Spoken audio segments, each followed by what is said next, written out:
भगवान की कथा के विषय में जो पूछता है, जो बताता है और जो सुनता है, तीनों का ही मंगल होता है। देखो भैया, कथा के विषय में जो पूछे उसका मंगल, कथा के विषय में जो कहे उसका मंगल, और कथा के विषय में जो सुने उसका मंगल, तीनों का ही मंगल। जैसे आप ऐसे समझ लीजिए, हमारे गर्ग परिवार के द्वारा श्रीमान राकेश गर्ग जी और उनका पूरा परिवार यहाँ पर उपस्थित है।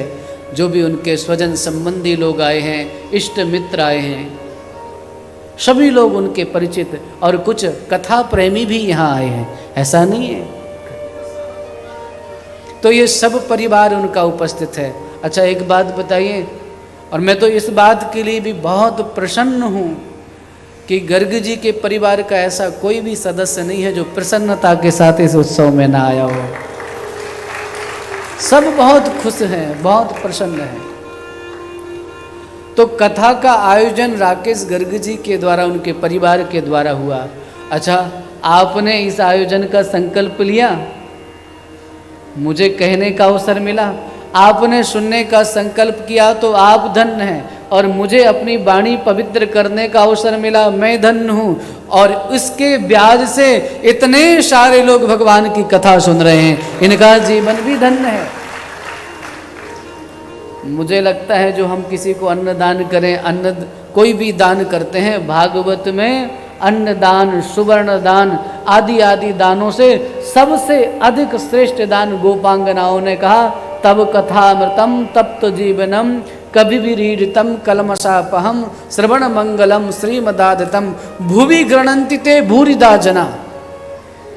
हे ठाकुर, हम उसको दानी नहीं मानते जो भूमि दान करता है, हम उसको दानी नहीं मानते हैं जो सुवर्ण दान करता है, हम उसको दानी नहीं मानते हैं जो आवास दान करता है। गोपांगनाओं की दृष्टि में तो वो संसार का सबसे बड़ा दानी है जो लोगों को भगवान की कथा का दान करता है, जो कृष्ण कथा का दान करता है।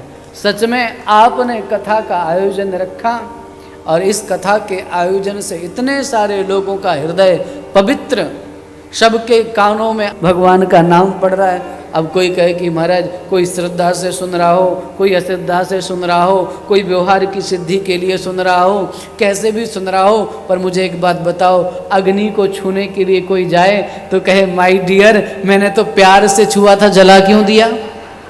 अरे अग्नि को कैसे भी छुओगे जलोगे, विष को कैसे भी पियोगे मरोगे, और भगवान का नाम कैसे भी लोगे तरोगे।